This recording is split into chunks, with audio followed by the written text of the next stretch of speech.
Today is a weird repayment day, and before I could even explain, I got knocked down by Punch.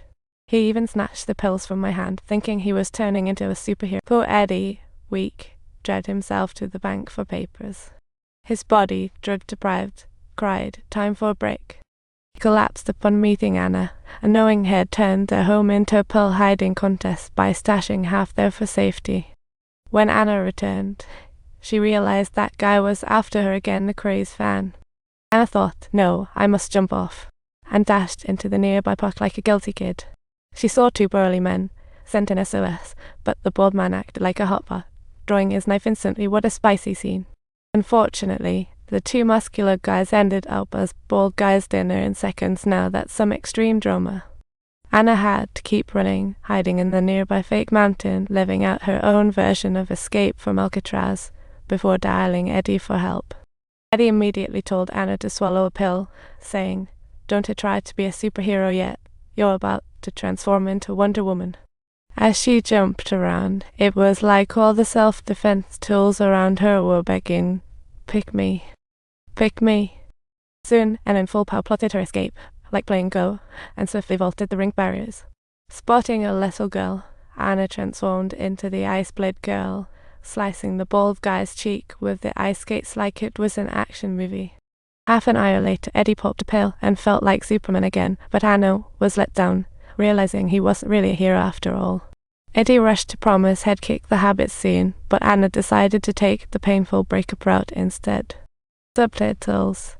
Wow, that bald man is actually still tailing after him. What a real clown.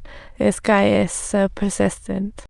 He threatened Eddie for more pills, otherwise he'd turn it into a war movie. Was he trying to make him act? Eddie reluctantly handed over a few pills, completely becoming a prop in his own movie. This pushed him to hire 2 bodyguards, turning him into a human double safety device. Very straightforward. He splurged $8.5 million on a mansion, truly turning into a rich guy in record time. Eddie found taking meds on time and avoiding alcohol prevented other symptoms. Life's a wondrous medicine box.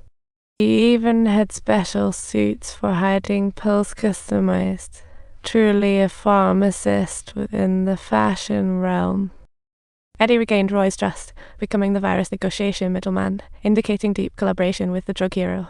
But old White looked ridiculously ancient, needing a crutch to walk. Time waits for no one, huh? The deal was about to be finalized, and Eddie was gearing up for a $45 million payday, feeling like a dream-chasing rich man. But the joyful times didn't last long before the FBI showed up. What an uninvited guest. To clear his name, Eddie hired NY top criminal lawyer, fearing becoming a nobody. But then, all hell broke loose as Juan Towner learned through the police about Eddie's purported murder. Such a mess. He threatened Eddie to supply him with pills regularly, such a demanding delivery job. Old White suddenly fell ill and got hospitalized, stalling the murder talks. It was a huge, fast and furious twist. Roy thought Old White was just being a chicken, only to be seriously shocked by his sudden illness. The driver turned out to be the bald guy chasing them. Talk about a truth hiding in the shadows.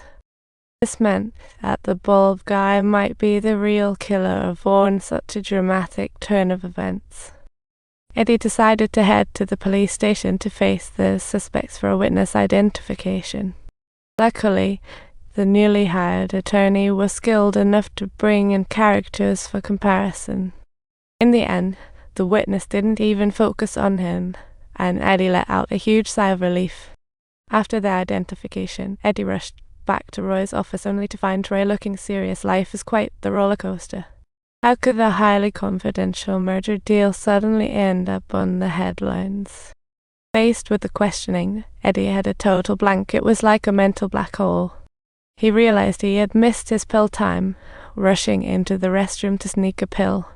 But while rummaging through his pockets for the hidden pills, he found they magically vanished like a magician's trick.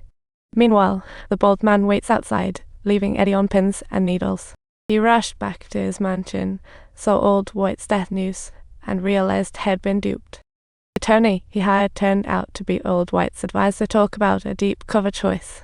When he realized that the lawyer had handled Eddie's court at the precinct, Eddie felt like he had fallen into a trap. What ahead? Meanwhile, the bald man and 2 henchmen went upstairs. Eddie faced them bravely, not wanting to be a Michael James. Just as he was about to jump off the rooftop, he suddenly realized the pill canister was his last hope.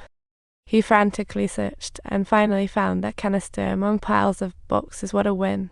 But the bald guy busted in, and Eddie accidentally dropped the last special pill into a gap. Feeling despair as he thought, no way. The henchman demonstrated a new way to use the pills. Talk about a quick eating moment. You tell me where the rest is, and I'll give you your pills. Seeing Eddie refuse to hand over the drugs, the bald guy began his retaliation. What a tough character.